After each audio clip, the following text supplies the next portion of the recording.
शुक्लाम्बरधरम् विष्णुम् शशिवर्णम् चतुर्भुजम् प्रसन्नवदनम् ध्यायेत् सर्वविघ्नोपशान्तये व्यासम् वसिष्ठनप्तारम् शक्तेः पौत्रमकल्मषम् पराशरात्मजम् वन्दे शुकतातम् तपोनिधिम् व्यासाय विष्णुरूपाय व्यासरूपाय विष्णवे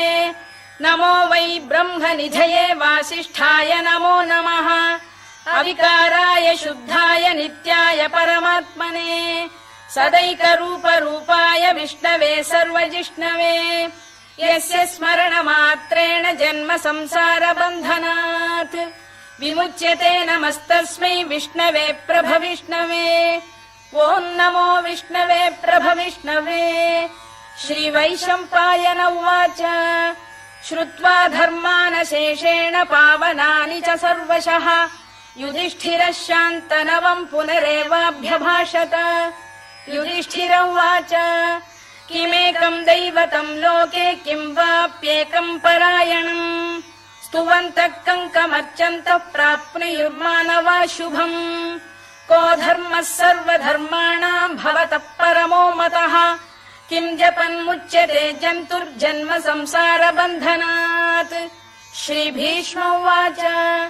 जगत्प्रभुम् देवदेवमनन्तम् पुरुषोत्तमम् स्तुवन्नाम सहस्रेण पुरुषः सततोत्थितः तमेव चार्चयन् नित्यम् भक्त्या पुरुषमव्ययम् ध्यायन् स्तुवन् नमस्यम् च यजमानस्तमेव च अनादिनिधनम् विष्णुम् सर्वलोकमहेश्वरम् लोकाध्यक्षम् स्तुवन् नित्यम् सर्वदुःखातिगो भवेत् ब्रह्मण्यम् सर्वधर्मज्ञम् लोकानाम् कीर्तिवर्धनम्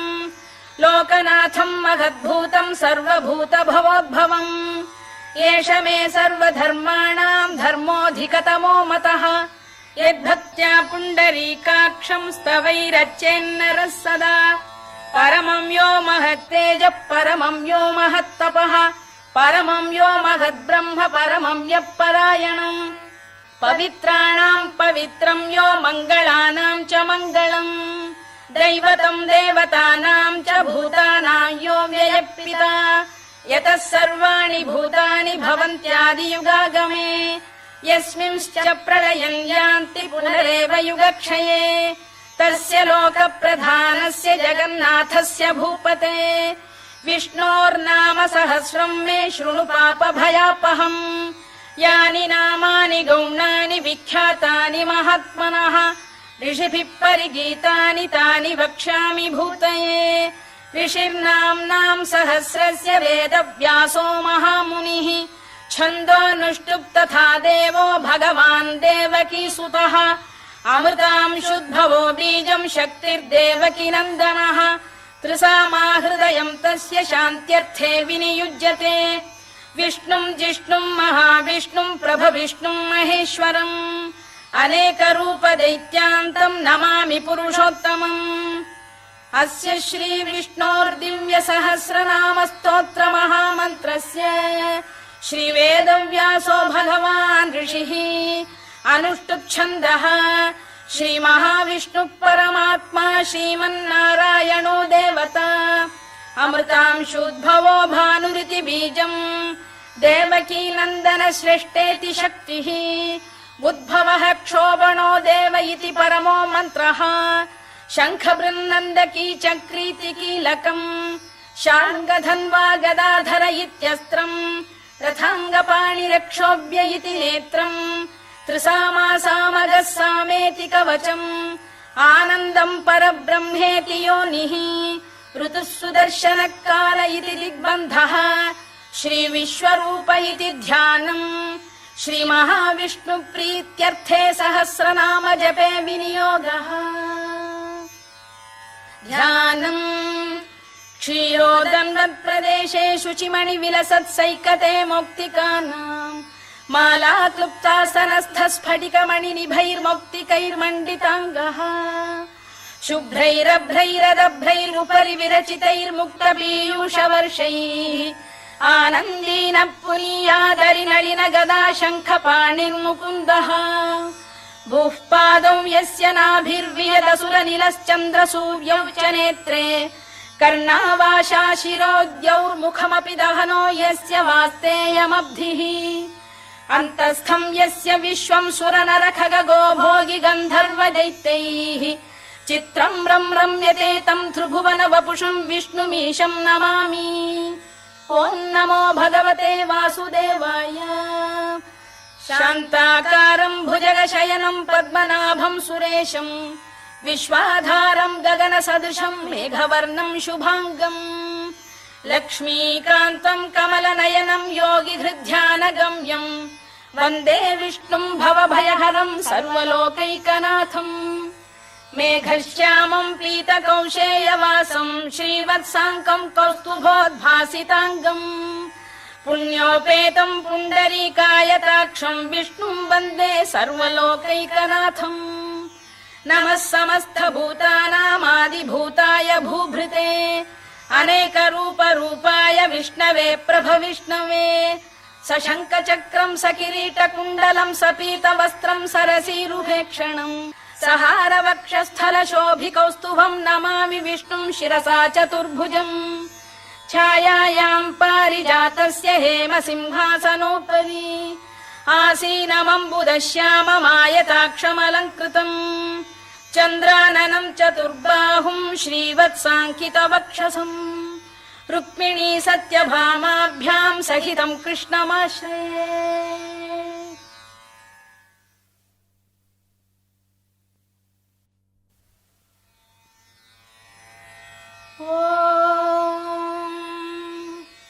विश्वं विष्णुर्वषत्कारो भूतभव्य भवत्प्रभुः भूतकृद्भूतभृद्भावो भूतात्मा भूतभावनः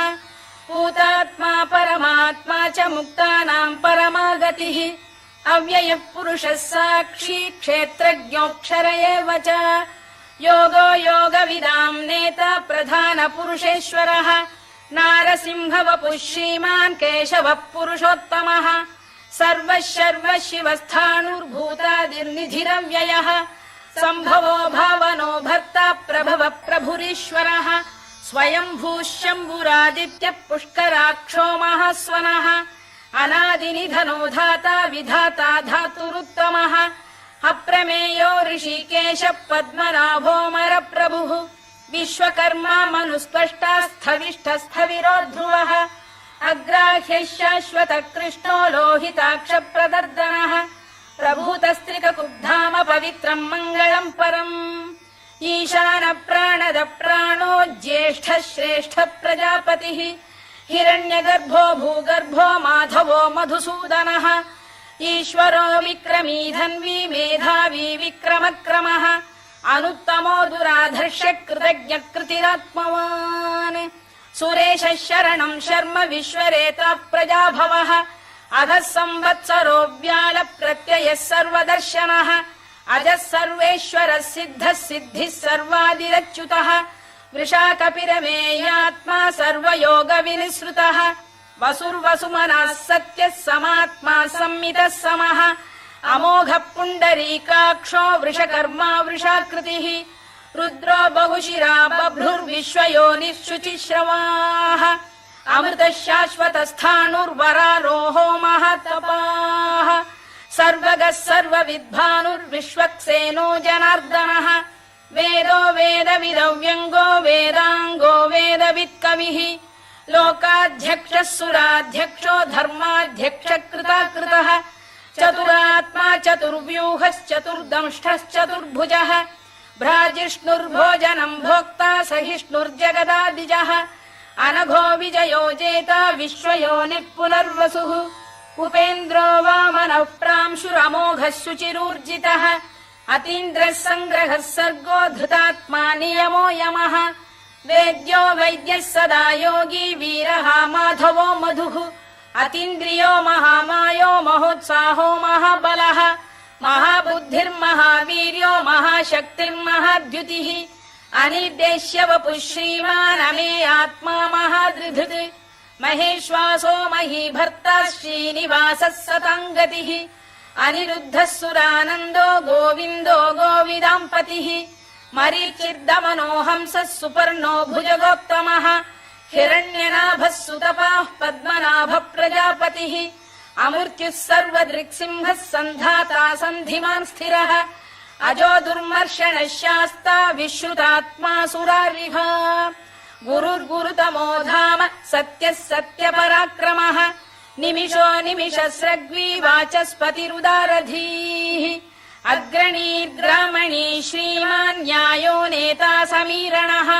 सहस्रमूर्धा विश्वात्मा सहस्राक्षः सहस्रपात् आवर्तनो निवृत्तात्मा संवृतः सम्प्रमर्दनः अधः संवर्तको वह्निरनिलो धरणीधरः सुप्रसाद प्रसन्नात्मा विश्वधृक् विश्वभुग् विभुः सत्कर्ता सत्कृतः साधुर्जह्नुर्नारायणो नरः असङ्ख्येयो प्रमेयात्मा विशिष्टः शिष्टकृच्छुचिः सिद्धार्थ सिद्ध सङ्कल्पः सिद्धिदः सिद्धिसाधनः वृषाही वृषभो विष्णुर्वृषपर्वा वृषोदरः वर्धनो वर्धमानश्च विविक्तः श्रुतिसागरः सुभुजो दुर्धरो वाग्मी महेन्द्रो वसुदो वसुः नैकरूपो बृहद्रूपः शिपिविष्टप्रकाशनः ओजस्तेजोऽब्जुदिधर प्रकाशात्मा प्रतापनः वृद्धस्पष्टाक्षरो मन्त्रश्चन्द्रांशुर्भास्करद्युतिः अमृतांशुद्भवो भानुः शशबिन्दुः सुरेश्वरः औषधम् जगतः सेतुः सत्यधर्मपराक्रमः भूतभव्यभवन्नाथः पवनः पावनो नलः कामः कामकृत्कान्तः कामः कामप्रदप्रभुः युगादिकृद्युगावर्तो नैकमायो महाशनः अदृश्यो व्यक्तरूपश्च सहस्रजिदनन्तजित् इष्टो विशिष्टः शिष्टेष्टः शिखण्डी नघुषो वृषः क्रोधः क्रोधकृत्कर्ता विश्वबाहुर्महीधरः अच्युत प्रथित प्राण प्राणदो वासवानुजः अपां निधिरधिष्ठानमप्रमत्त प्रतिष्ठितः स्कन्द स्कन्दधरो धुर्यो वरदो वायुवाहनः वासुदेवो बृहद्भानुरादिदेवः पुरन्दरः अशोकस्तारणस्तारः शूरः शौरिर्जनेश्वरः अनुकूलः शतावर्तः पद्मी पद्मनिभेक्षणः पद्मनाभोरविन्दाक्षः पद्मगर्भः शरीरभृत् महर्धिर्वृद्धो वृद्धात्मा महाक्षो गरुडध्वजः अतुलः शरभो भीमः समयज्ञो हविर्हरिः सर्वलक्षणलक्षण्यो लक्ष्मीवान् समितिञ्जयः विक्षरो रोहितो मार्गो हेतुर्दामोदरः सहः महीधरो महाभागो वेगवानमिताशनः उद्भवः क्षोभणो देवः श्रीगर्भः परमेश्वरः करणम् कारणम् कर्ता विकर्ता गहनो गुहः व्यवसायो व्यवस्थानः संस्थानस्थानदो ध्रुवः परधिः परमस्पष्टस्तुष्टः पुष्टः शुभेक्षणः रामो विरामो विरतो मार्गो नेयो नयोनयः वीरः शक्तिमताम् श्रेष्ठो धर्मो धर्मविदुत्तमः वैकुण्ठः पुरुष प्राण प्राणद प्रणव पृतुः हिरण्यगर्भः शत्रुघ्नो व्याप्तो वायुरधोक्षजः ऋतुः सुदर्शनकारः परमेष्ठी परिग्रहः उग्रः संवत्सरो दक्षो विश्रामो विश्वदक्षिणः विस्तारस्थावरस्थाणुः प्रमाणम् बीजमव्ययम् अर्थोऽनर्थो महाकोशो महाभोगो महाधनः अनिर्विण्णस्थविष्ठो भूर्धर्मयूपो महामखः नक्षत्रनेमिर्नक्षत्री क्षमः क्षामः समीहनः यज्ञयुज्यो महेद्यश्च क्रतुः सत्रम् सताम् गतिः सर्वदर्शी विमुक्तात्मा सर्वज्ञो ज्ञानमुत्तमम् सुव्रतः सुमुखः सूक्ष्मः सुघोषः सुखरः सुहृद् मनोहरो जितक्रोधो वीरबाहुर्विदारणः स्वापनः स्ववशो व्यापी नैकात्मा नैककर्मकृत् वत्सरो वत्सलो वत्सी रत्नगर्भो धनेश्वरः धर्मकृद्धर्मकृद्धर्मी सदसक्षरमक्षरम् अभिज्ञाता सहस्रांशुर्विधाता कृतलक्षणः गभस्तिनेमिः सत्तस्तः सिंहो भूतमहेश्वरः आदिदेवो महादेवो देवेशो देवभृद्गुरुः उत्तरो गोपतिर्गोप्ता ज्ञानगम्यः पुरातनः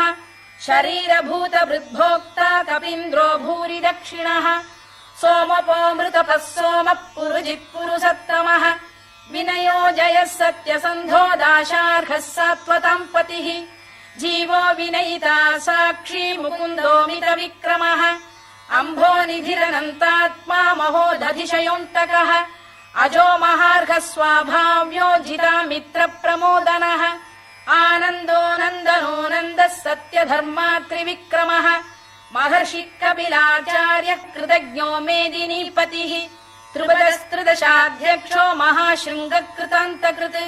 महावराहो गोविन्दः सुषेणः कनकाङ्गनी गुह्यो गभीरो गहनो गुप्तश्चक्रगदाधरः मेधास्वाङ्गो जितः कृष्णो दृढः सङ्कर्षणोच्युतः वरुणो वारुणो वृक्षः पुष्कराक्षो महामनाः भगवान् बलहानन्दी वनमाली हलायुधः आदित्यो ज्योतिरादित्यः सहिष्णुर्गतिसत्तमः सुधन्वाखण्ड परशुर्दारुणो द्रविणप्रदः दिवस्पृक् सर्वदृग्व्यासो वाचस्पतिरयो निजः त्रिसामासामगः साम निर्वाणम् भेषजम् भिषज सन्न्यासकृच्छमः शान्तो निष्ठा शान्तिपरायणम् शुभाङ्गः शान्तिदः स्रष्टा कुमुदः कुवलेशयः गोहितो गोपतिर्गोप्ता वृषभाक्षो वृषप्रियः अनिवर्ती निवृत्तात्मा संक्षेप्ताक्षेमकृत् शिवः श्रीवत्सवक्षः श्रीवासः श्रीपतिः श्रीमताम्बरः श्रीधः श्रीशः श्रीनिवासः श्रीनिधिः श्रीविभावनः श्रीधर श्रीकर श्रेयः श्रीमान् लोकत्रयाश्रयः स्वक्षः स्वङ्गः शतानन्दो नन्दिर्ज्योतिर्गणेश्वरः विजितात्मा विधेयात्मा सत्कीर्तिश्छिन्न संशयः उदीर्णः सर्वतश्चक्षुरनीशः शाश्वतः स्थिरः भूषयो भूषणो भूतिर्विशोकः शोकनाशनः अर्चिष्मानर्चितः कुम्भो विशुद्धात्मा विशोधनः अनिरुद्धो प्रतिरथ प्रद्युम्नो मितविक्रमः कालनेमिनिः वीरः शौरिः शूरजनेश्वरः त्रिलोकात्मा त्रिलोकेशः केशवः केशिः हरिः कामदेवः कामपालः कामी कान्तकृतागमः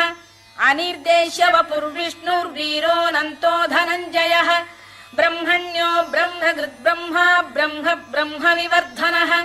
ब्रह्मविब्राह्मणो ब्रह्मी ब्रह्मज्ञो ब्राह्मणप्रियः महाक्रमो महाकर्मा महातेजा महोरगः महाक्रतुर्महायज्वा महायज्ञो महाहविः स्तव्यस्तव प्रियस्तोत्रम् स्तुतिस्तोतारणप्रियः पूर्णः पूरयिता पुण्यः पुण्यकीर्तिरनामयः मनोजवस्तीर्थकरो वसुरेता वसुप्रदः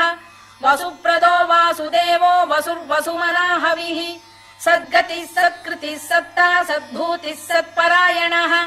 शूरसेनो यदुश्रेष्ठः सन्निवासः सुयामुनः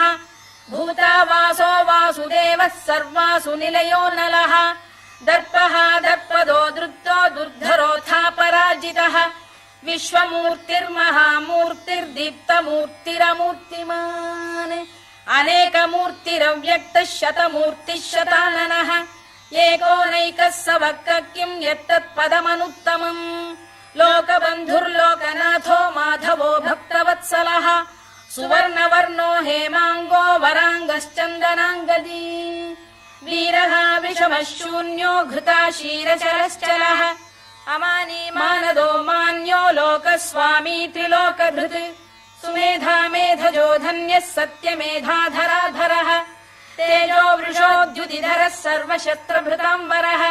प्रग्रहो निग्रहो व्यग्रो नैकशृङ्गो गदाग्रजः चतुर्मूर्तिश्चतुर्बाहुश्चतुर्व्यूहश्चतुर्गतिः चतुरात्मा चतुर्भावश्चतुर्वेदविदेकपात् समावर्तो निवृत्तात्मा दुर्जयो दुरधिक्रमः दुर्लभो दुर्गमो दुर्गो दुरावासो दुरारिः शुभाङ्गो लोकसारङ्गः सुतन्तुस्तन्तुवर्धनः इन्द्रकर्मा महाकर्मा कृतकर्मा कृतागमः उद्भवः सुन्दरः सुन्दो रत्ननाभः सुलोचनः अर्को वाजसनः शृङ्गी जयन्तः सर्वविजयी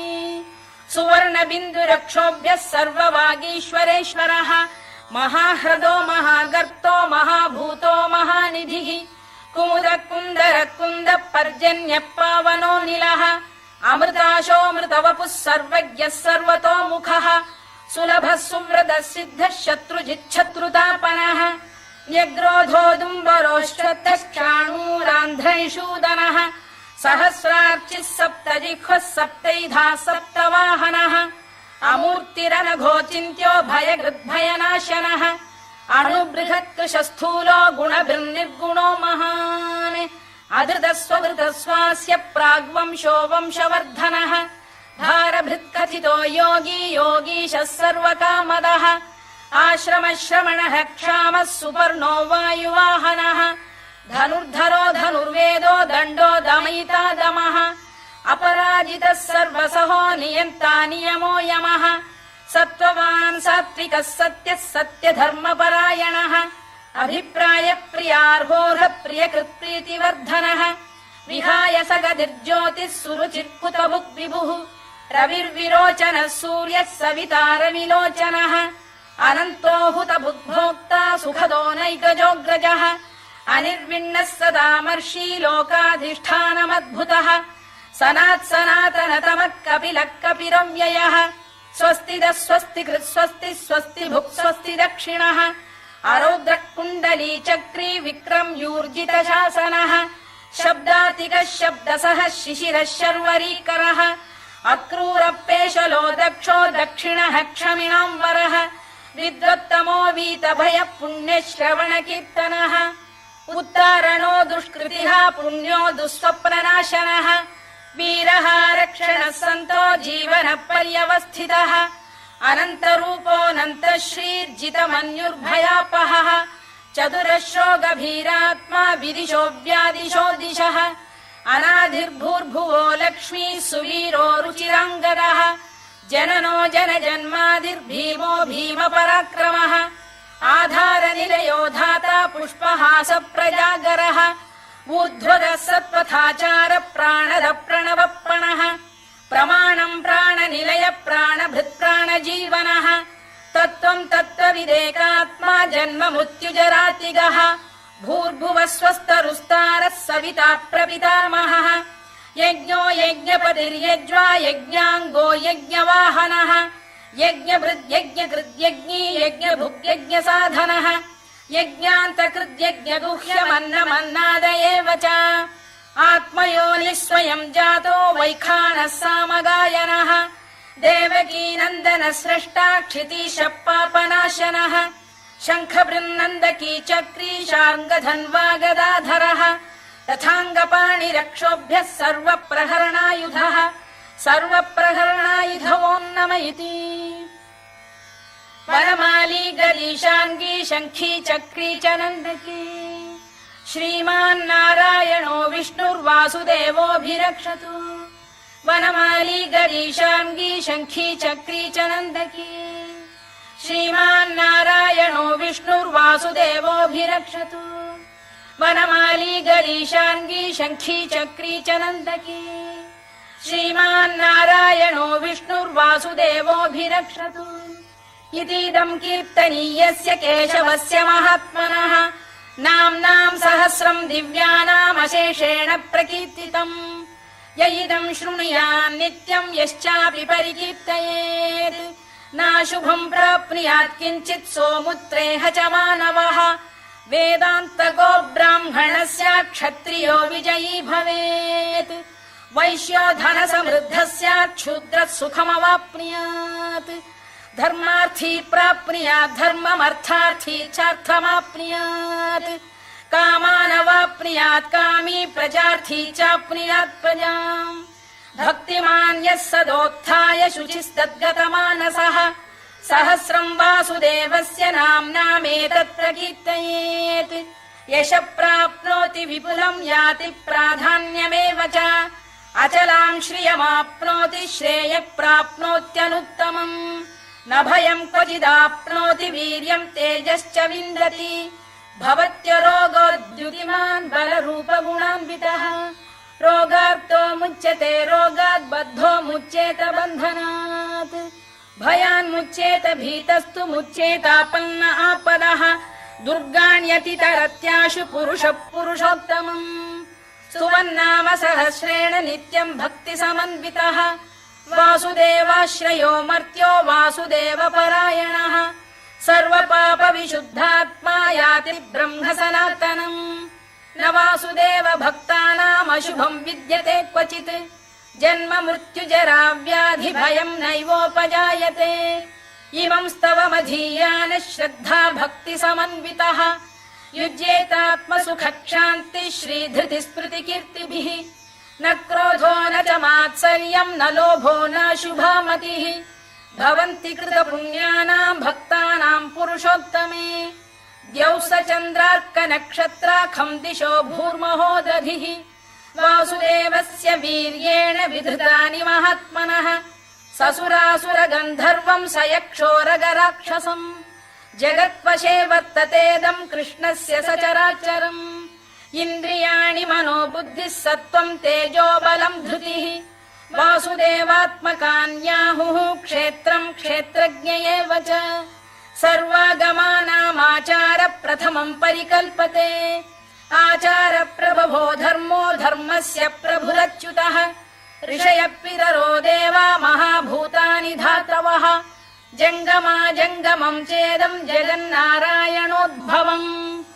योगो ज्ञानम् तथा साङ्ख्यम् विद्या शिल्पादिकर्म च वेदाः शास्त्राणि विज्ञानमेतत् सर्वम् जनार्दनात् एको विष्णुर्महद्भूतम् पृथग्भूतान्यनेकशः त्रीन् लोकान् व्याप्य भूतात्मा भुङ्क्ते विश्वभुवव्ययः इमम् स्तवम् भगवतो विष्णोर्व्यासेन कीर्तितम् पठेद्य इच्छेत् पुरुषः श्रेयत् प्राप्तुम् सुखानि च विश्वेश्वरमजम् देवम् जगतः प्रभुमव्ययम् भजन्ति ये पुष्कराक्षम् न ते यान्ति पराभवम् न ते यान्ति पराभवम् ओन्नम इति अर्जुनोवाच पद्मपत्र विशालाक्ष पद्मनाभ सुरोत्तम भक्तानामनुरक्तानाम् त्राता भव जनार्दन श्रीभगवानुवाच यो माम् नाम सहस्रेण स्तोतुमिच्छति पाण्डव सोऽहमेकेन श्लोकेन स्तुत एव न संशयः स्तुत एव न संशयोन्नम इति व्यास उवाच वासनाद्वासुदेवस्य वासितम् भुवनत्रयम् सर्वभूतनिवासोऽसि वासुदेव नमोऽस्तु ते वासुदेव नमोऽस्तु ते ओन्नम इति पार्वत्युवाच केनोपायेन लघुना विष्णोर्नाम सहस्रकम् पठ्यते पण्डितैर्नित्यम् श्रोतुमिच्छाम्यहम् प्रभो ईश्वर उवाच श्रीराम राम रामेति रमे रामे मनोरमे सहस्रनाम तत्तुल्यम् राम नाम वरानने श्रीराम राम रामेति रमे रामे मनोरमे सहस्रनाम तत्तुल्यम् राम नाम वरानने श्रीराम राम रामेति रमे रामे मनोरमे सहस्रनाम तत्तुल्यम् राम नाम वरानने राम नाम वरानन ओन्नम इति ब्रह्मोवाच नमोऽस्त्वनन्ताय सहस्रमूर्तये सहस्रपादाक्षि शिरोरुबाहवे सहस्रनाम्ने पुरुषाय शाश्वते सहस्रकोटियुगधारिणे नमः सहस्रकोटियुगधारिणे नम ओन्नम इति सञ्जय उवाच यत्र योगेश्वर कृष्णो यत्र पार्थो धनुर्धरः तत्र श्रीर्विजयो भूतिर्ध्रुवानीतिर्मतिर्मम श्रीभगवानुवाच अनन्याश्चिन्तयन्तो मां ये जनाः पर्युपासते तेषाम् नित्याभियुक्तानां योगक्षेमम् वहाम्यहम् परित्राणाय साधूनां विनाशाय च दुष्कृताम् धर्म संस्थापनार्थाय सम्भवामि युगे युगे आर्ता विषण्णाः शिथिलाश्च भीता घोरेषु च व्याधिषु वर्तमानाः संकीर्त्य नारायण शब्दमात्रम् विमुक्त दुःखाः सुखिनो भवन्तु कायेन वाचा मनसेन्द्रियैर्वा बुद्ध्यात्मना वा प्रकृते स्वभावात् करोमि यद्यत् सकलम् परस्मै नारायणायेति समर्पयामि।